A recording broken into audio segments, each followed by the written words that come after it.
50 años después, la historia se repite. En 1973 fueron los países árabes. Hoy es la tensión con Irán. Todo el petróleo del mundo tiene que pasar por un embudo, el estrecho de Hormuz. Solo han cambiado los nombres de los misiles. Por eso Europa corre hoy a fabricar baterías y coches eléctricos. No solo por el clima, es para el bienestar de todo un continente, que deje de depender de lo que pase en otro trozo de mar al otro lado del mundo. Hoy vamos a entender por qué el motor que tienes debajo del capó no lo eligió un ingeniero, sino el mapa de un mundo en guerra. Bienvenidos, esto es MQT. Soy Pablo Radio Romay.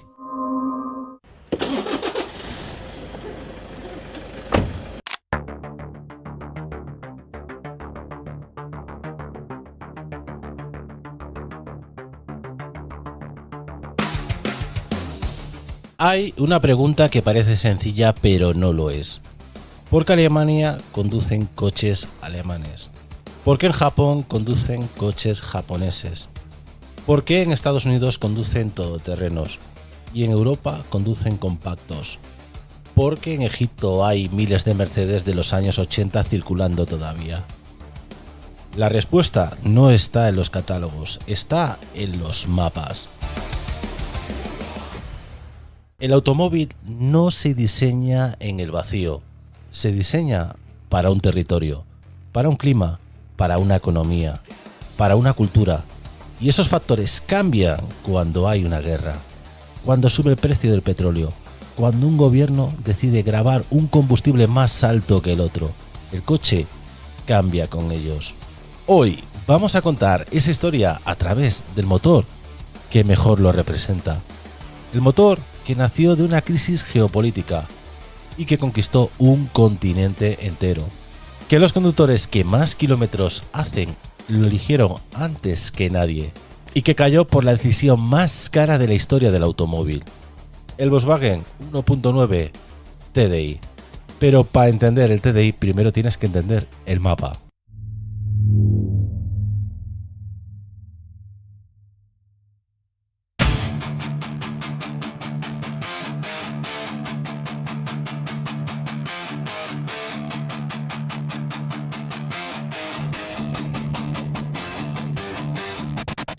Primer principio de la geografía del automóvil. El coche que conduces depende de donde esté el petróleo. Mira este mapa. El 48% de las reservas probadas del petróleo del mundo están en Oriente Medio. Arabia Saudí, Irak, Kuwait, Emiratos, Irán. Un área geográfica pequeña que controla casi la mitad de la energía que mueve el mundo. El resto está repartido. Venezuela, Rusia, Canadá, Nigeria, México y Europa casi nada. El continente que más coches fabrica, que durante décadas ha sido el mayor mercado de automóviles del mundo, no tiene petróleo propio y relevante. Europa construyó un imperio industrial sobre el combustible que no era suyo. Eso funciona bien cuando el petróleo fluye libre y barato, hasta que alguien decide cerrar el grifo. Egipto y Siria atacan a Israel por sorpresa. Es la guerra más corta con las consecuencias más largas del siglo XX. Dura 19 días en el campo de batalla, pero lo que desencadena dura 50 años. Los países árabes de la OPEP, los que tienen el petróleo, deciden que el crudo ya no es una mercancía. Es un arma y apuntan contra los países occidentales que apoyan a Israel. El barril pasa de $3 a 12 en 6 semanas. En los surtidores europeos primero sube el precio, luego escasea y luego directamente no hay. En Holanda el gobierno prohíbe conducir los domingos. Las autopistas de Europa, que llevan 20 años llenándose de coches, se quedan vacías. Es la primera vez en décadas que un europeo se plantea la posibilidad de que el coche desaparezca. Y es en ese momento, en ese miedo, donde nace la decisión que va a cambiar el automóvil europeo para siempre. Si no puedes controlar dónde viene el combustible, controla cuánto consumes. Los gobiernos europeos toman dos medidas. Primera, gravar la gasolina mucho más que antes. Si el combustible es caro, la gente consume menos. Segunda, dar ventaja fiscal al diésel. El gasóleo consume menos litros por kilómetro y en un continente que depende del petróleo ajeno, cada litro ahorrado es seguridad nacional. Esas dos decisiones tomadas en los despachos gubernamentales en 1973 y 1974 crean el mercado que el 1.9 TDI va a conquistar 20 años después.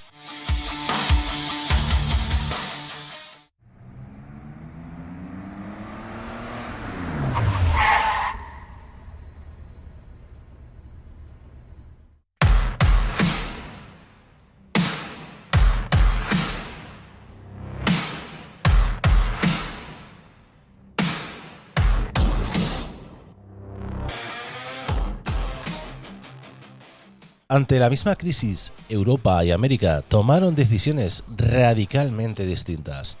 Y esas decisiones explican por qué los dos continentes conducen coches completamente diferentes hoy. América eligió producir más, invirtió en petróleo propio. En Alaska, el Golfo de México y más tarde con el fracking en Texas o Dakota del Norte. La respuesta americana a depender del petróleo ajeno fue: dejamos de depender y producimos el nuestro. Y mientras tenían petróleo barato, no necesitaban coches eficientes. El americano medio conduce 24.000 kilómetros al año, el doble que un europeo. Sus ciudades están diseñadas para el coche, sin transporte público en muchos sitios y con las distancias que en Europa serían completamente impensables. El coche tiene que ser grande, cómodo, potente, y el consumo a veces es secundario. En América, el coche es la infraestructura. En Europa, el coche es una herramienta. Europa no podía producir su propio petróleo, así que eligió el único camino que tenía: consumir menos. Y para conseguirlo usó los impuestos. La diferencia fiscal entre gasolina y gasóleo en Europa no fue tan pequeña ni puntual, fue sistemática y duradera. Durante décadas, el diésel pagó menos impuestos especiales que la gasolina. 10 céntimos por litro de diferencia en España, en otros países incluso más, multiplicando por millones de conductores y millones de depósitos llenos. Eso es una distorsión enorme en el mercado. Un conductor que hace 30.000 kilómetros al año ahorra entre 400 y 600 euros anuales eligiendo el diésel sobre la gasolina. No es por el consumo del motor en sí, sino es por la fiscalidad. El Estado europeo decidió que el motor que convenía a la sociedad y lo iba a dopar vía impuestos.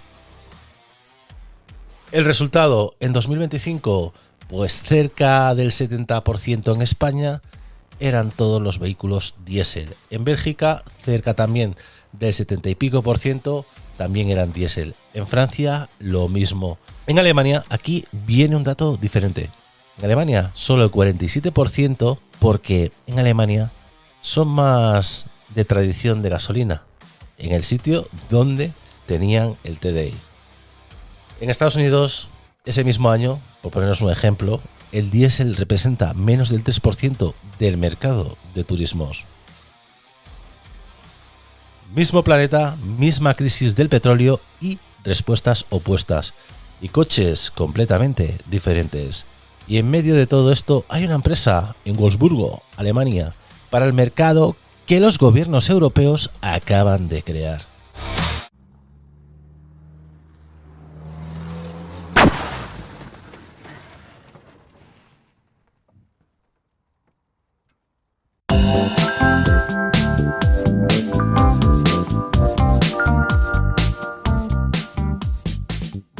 Wolfsburgo no existía antes que Volkswagen. La ciudad fue fundada en 1938, literalmente para albergar la fábrica que iba a fabricar el Käfer, el escarabajo, todos lo conocéis, el coche del pueblo del señor del bigotito, que encargó a Ferdinand Porsche.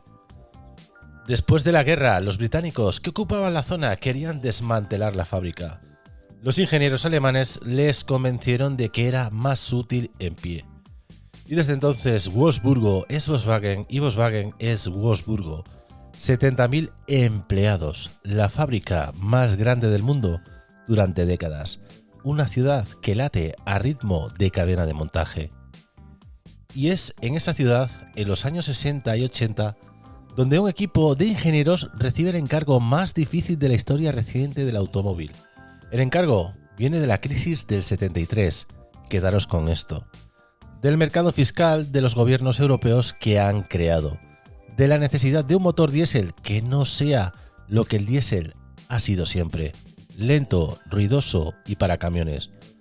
El hombre que lidera ese proyecto se llama Ferdinand Piëch, nieto de Ferdinand Porsche, un ingeniero con la obsesión que sus propios colegas consideraban peligrosa, la inyección directa de combustible.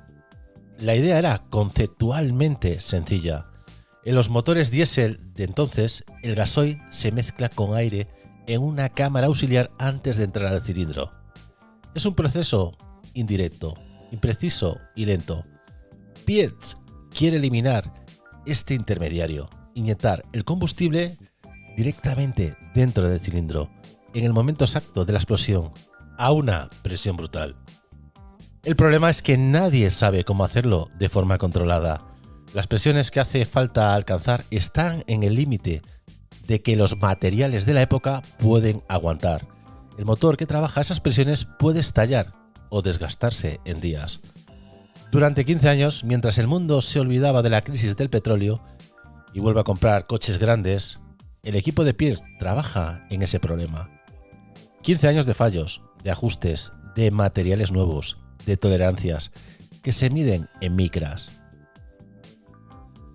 Y en 1989, en el Salón de Frankfurt, lo presentan. El Audi 100 TDI. Por fuera, un sedán de clase media, por dentro, una revolución. El bloque se llama 1.9, 1 litro y 9 décimas de cilindrada, 4 cilindros, 90 caballos, en versión base. Nada del otro mundo en papel. Pero consume 5 litros a los 100 kilómetros y puede mantenerse a 140 kilómetros por autopista sin ningún problema. En 1989, eso con un diésel era imposible. Los gasolinas de potencia equivalente consumían el doble. Lo que hace especial al bloque 1.9 no es la potencia, es la construcción. El bloque es de fundición de hierro, no de aluminio moderno, más ligero pero menos duradero bajo presión y temperatura. Hierro, denso, masivo, conservador. Las paredes del cilindro son más gruesas de lo que la potencia exige. El cigüeñal es más robusto de lo necesario. Los pistones pesan más de lo que pide el rendimiento. Todo está sobredimensionado. No porque los ingenieros no supieran hacer algo más ligero moderno, sino porque eligieron deliberadamente construirlo así. Un motor que trabaja siempre por debajo de su límite real, no tiene prisa por romperse. Y ese motor, ese bloque de hierro diseñado en Wolfsburgo como respuesta a una guerra en el desierto del Sinaí, va a estar debajo del capó de millones de coches en Europa durante los 20 siguientes años.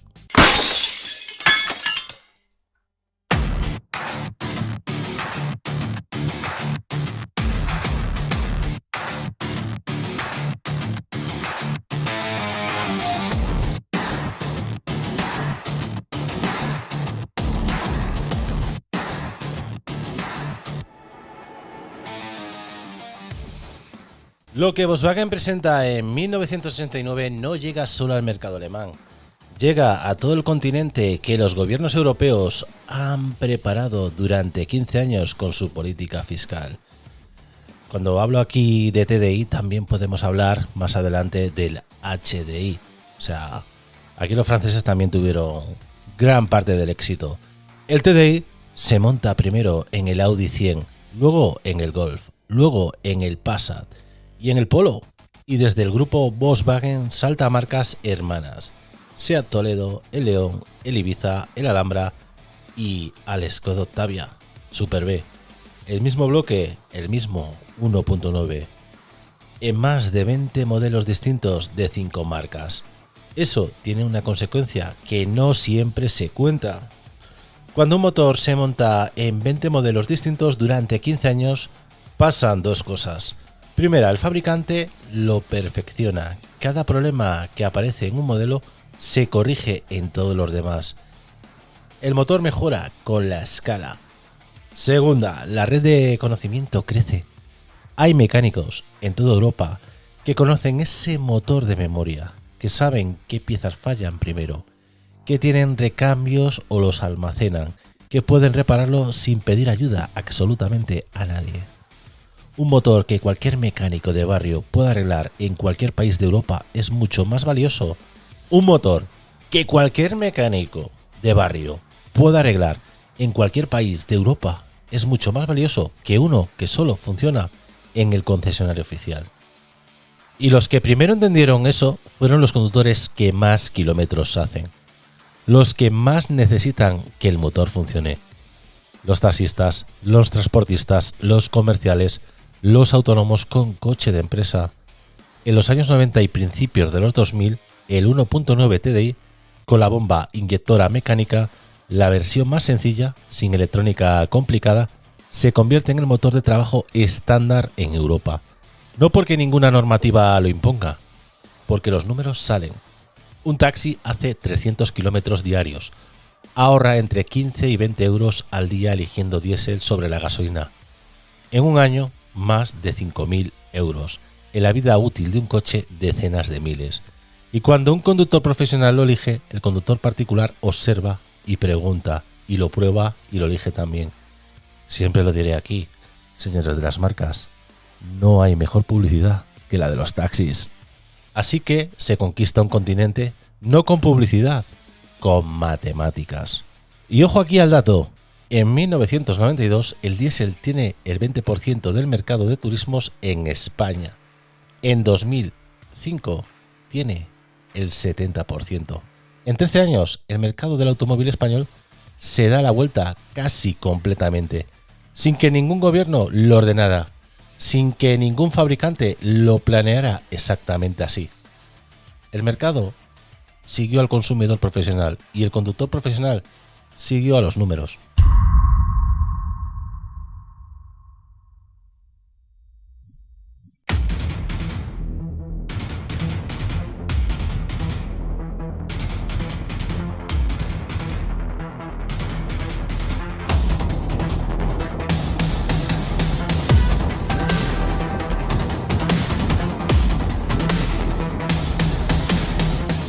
Hay una historia del TDI que no ocurre en Europa, que ocurre en países a los que Europa exporta sus coches usados cuando los descarta. Y aquí voy a pararme fuera del guión para deciros. Yo soy taxista, como muchos sabéis, y yo una vez le puse una chapita a mi coche cuando lo vendí, y apareció el coche días después en Senegal. Ojito a esta historia, que me gustaría hacer un capítulo de esto. Cuando un europeo cambia de coche, cuando el Passat TDI de 2003 con 200.000 kilómetros ya no encaja por las zonas bajas emisiones en la ciudad, ese coche no desaparece, se exporta a Marruecos, a Argelia, a Senegal o a Ghana. O viaja también por aquí por Europa, a Polonia, a Rumanía o a los países bálticos, donde las restricciones de emisiones son menos severas. Y ahí sigue trabajando. En el Cairo, los taxis no son Toyota Prius, son Mercedes Diesel, de los años 80 y 90. Ya he hecho el vídeo, el W123 o el W124. Coches que en Alemania o en España llevan décadas fuera de circulación. Están como meras piezas de colección. En Egipto siguen siendo la flota de taxi estándar porque reúnen las tres condiciones que el mercado local necesita. Acordaros que he hablado de esto al principio del programa. Resistentes al calor, fáciles de reparar con piezas locales y armonizados hace tanto tiempo que su coste de operación es casi cero. En Kenia y Tanzania, los matatus, que son los minibuses del transporte colectivo, basan su flota en mecánicas diésel de los años 80 y 90. Hacen 30 o 40 viajes diarios por carretera sin asfaltar, con sobrepeso constante, con calor extremo y siguen funcionando. ¿Por qué? por la misma razón que el 1.9 TDI funcionó en Europa, porque están sobredimensionados, porque trabajan siempre por debajo de su límite, porque cualquier mecánico local puede arreglarlos con herramientas que tiene. La obsolescencia programada no viaja bien. Los coches diseñados para durar, sí. Y aquí hay una ironía enorme que merece un momento. Europa está eliminando los diésel de las ciudades en el nombre del medio ambiente. Zonas de bajas emisiones, etiquetas ambientales, restricciones de acceso. El discurso oficial es que el diésel contamina y hay que reemplazarlo. Pero esos coches diésel que Europa descarta siguen circulando durante décadas en África, en Asia o en Europa del Este. El coche que ya no puede entrar en Madrid Central sigue corriendo en Casablanca, en Nairobi o en Varsovia. La contaminación no desaparece cuando el coche cruza una frontera, solo cambia de dirección. Esa es la geografía real del automóvil. El coche no muere, migra, y el motor que Europa construyó, la respuesta a la crisis del 73, sigue rodando en continentes que la crisis del 73 apenas afectó.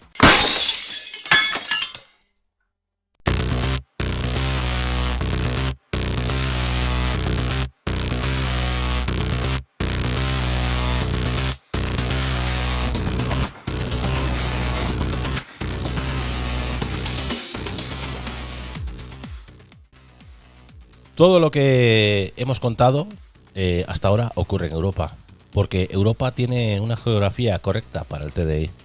Las ciudades europeas son densas, las distancias entre ellas son manejables en coche, las carreteras son estrechas, el transporte público es una opción real. El europeo hace menos kilómetros al año que el americano, los hace en un entorno donde la eficiencia sí importa.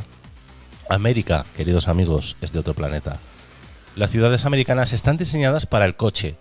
No hay acera en muchos sitios, el supermercado está a 5 kilómetros, el trabajo a 20, la gasolina ha sido históricamente barata, entre un tercio y la mitad del precio europeo, porque los impuestos sobre el combustible en Estados Unidos son casi anecdóticos comparados con Europa.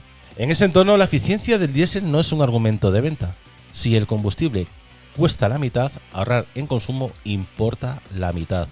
Y si el combustible importa la mitad, el americano elige el coche por otros criterios: tamaño, potencia e imagen. Volkswagen lo sabe y en los años 2000 decide que quiere América de todas formas. El problema es que las normas de emisiones americanas, las de la EPA y sobre todo las de California, son las más estrictas del mundo en lo que miden, y en lo que miden no favorece al diésel. En Europa midió el CO2, el diésel emite menos CO2 que la gasolina por kilómetro. Europa favorece al diésel. América midió los óxidos de nitrógeno, los NOx. El diésel emite más NOx que gasolina. América penaliza el diésel. Misma atmósfera, distintas formas y resultados completamente opuestos.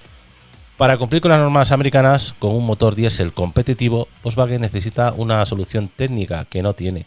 Y la presión para conquistar América es enorme. El mercado americano es lo más grande y rentable del mundo. Y en ese momento de presión, alguien en Wolfsburgo toma la decisión que va a destruir décadas de reputación en 3 semanas.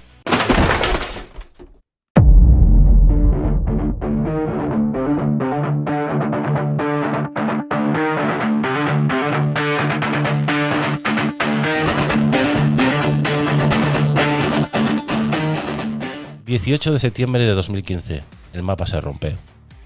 El 18 de septiembre de 2015... la Agencia de Protección Medioambiental de Estados Unidos emite un aviso de información contra Volkswagen. El motivo: los motores diésel Volkswagen llevan instalado un software oculto. Un software que tiene una sola función: detectar cuando el coche está siendo analizado en un laboratorio de emisiones y mentir. El programa reconoce los patrones de las pruebas oficiales, la velocidad, la temperatura, los ciclos de aceleración y activa un modo de funcionamiento especial. En el laboratorio, el motor cumple con las normas, sale a la calle y en ese momento se desactiva. El motor emite lo que necesita emitir para dar las mismas prestaciones que el cliente espera. ¿Cuánto más? Hasta 40 veces más de NOx de lo que marca la ley. 11 millones de coches, 40 modelos distintos, 5 marcas: Volkswagen, Audi, Seat, Skoda, Porsche, entre 2009 y 2015. La acción de Volkswagen cae casi un 40% solo en 4 días. El consejero delegado Martin Wilkerson dimite. Las multas se acumulan, 14.700 millones de dólares solo para compensar a los propietarios americanos. Más de 30.000 millones en total entre multas, compensaciones y costes de reparación en todo el mundo. Pero hay un dato que va más allá del dinero. Un estudio publicado en una revista de categoría calcula que el exceso de contaminación de esos 11 millones de coches en Europa causó aproximadamente 5.000 muertes prematuras al año durante 6 años que duró ese fraude.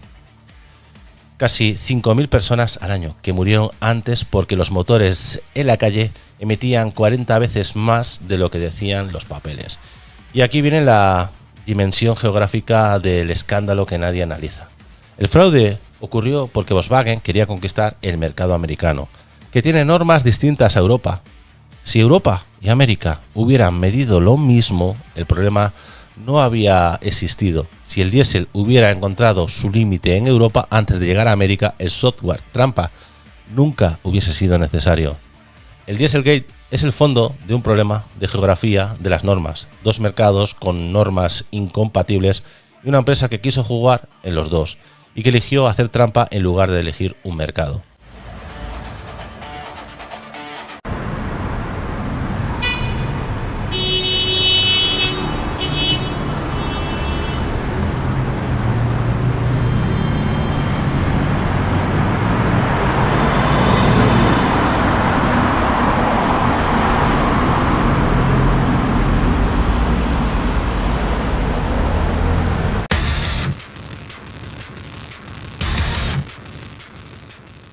El mapa nuevo, China y la guerra que viene. El Dieselgate mató al diésel en Europa, no de golpe, fue a cámara lenta.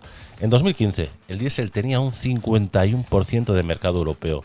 En 2024, solo el 10%. 9 años de 1 de cada 2 coches a 1 de cada 10. Ojo al dato. Y ese vacío que dejó el diésel, ahora lo van a llenar los eléctricos.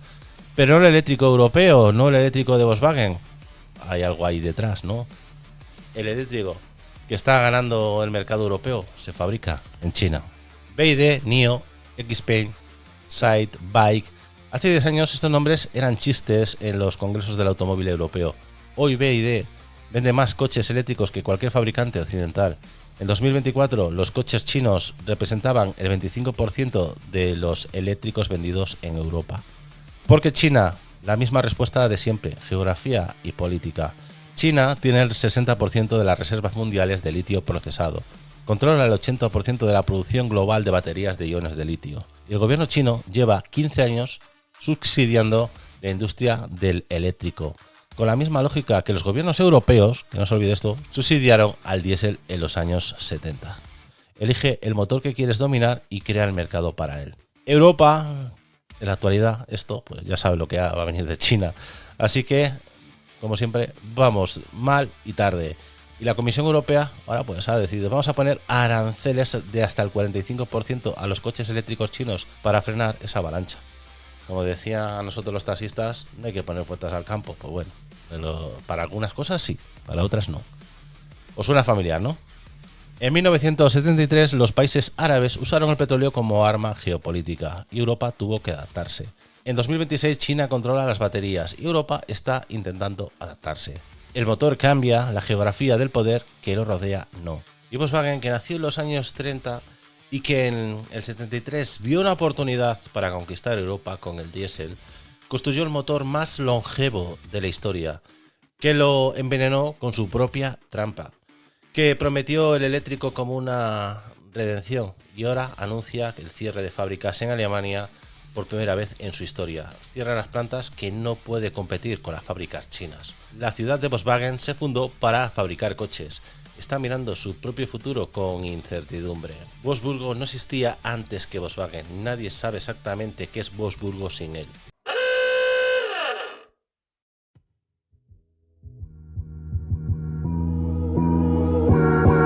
El mapa que nos enseña.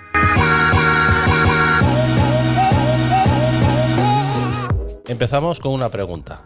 porque el mundo conduce lo que conduce. La respuesta no está en los catálogos, no está en la publicidad, no está en que el fabricante quiere venderte, está donde está el petróleo, en que las normas que decide un gobierno para proteger su economía o su atmósfera, en que el mercado quiere conquistar a una empresa y que hace cuando las reglas de ese mercado no encajan en lo que se quiere hacer. El 1.9 TDI no fue el mejor motor de la historia por accidente, fue el mejor motor de la historia porque nació en el lugar correcto, en el momento correcto, para responder a la necesidad correcta. La geografía gana siempre, siempre. Lo que viene ahora, el eléctrico, China, la nueva guerra de las baterías, va a seguir exactamente la misma lógica. El país que controle el recurso clave va a moldear el motor del futuro. Y los conductores de todo el mundo van a seguir eligiendo lo que la geografía de su país les permita elegir. El mapa siempre ha estado ahí, la diferencia es que si lo miras antes de tomar las decisiones o después. Así que amigos, este es el capítulo de hoy que de verdad me lo he currado un poquillo. No sé si la música distorsionará o no, espero que me lo corrijan en LH Magazine. Y bueno, nos vemos la semana que viene con un nuevo capítulo más. Y a los 20% más o menos que llegáis hasta aquí, porque no todo el mundo escucha el programa completamente, cada día los estoy haciendo más cortos porque una hora es una tortura, si os digo la verdad. Y a los que me escucháis, a los nuevos, pues muchas gracias. Y a los que estáis ahí siempre fieles a nuestra audiencia latina de Estados Unidos, pues muchas gracias. Y bueno, nos vemos en el próximo episodio. Soy Pablo Radio Romay y bueno, gracias a todos por estar ahí. Hasta el próximo sábado.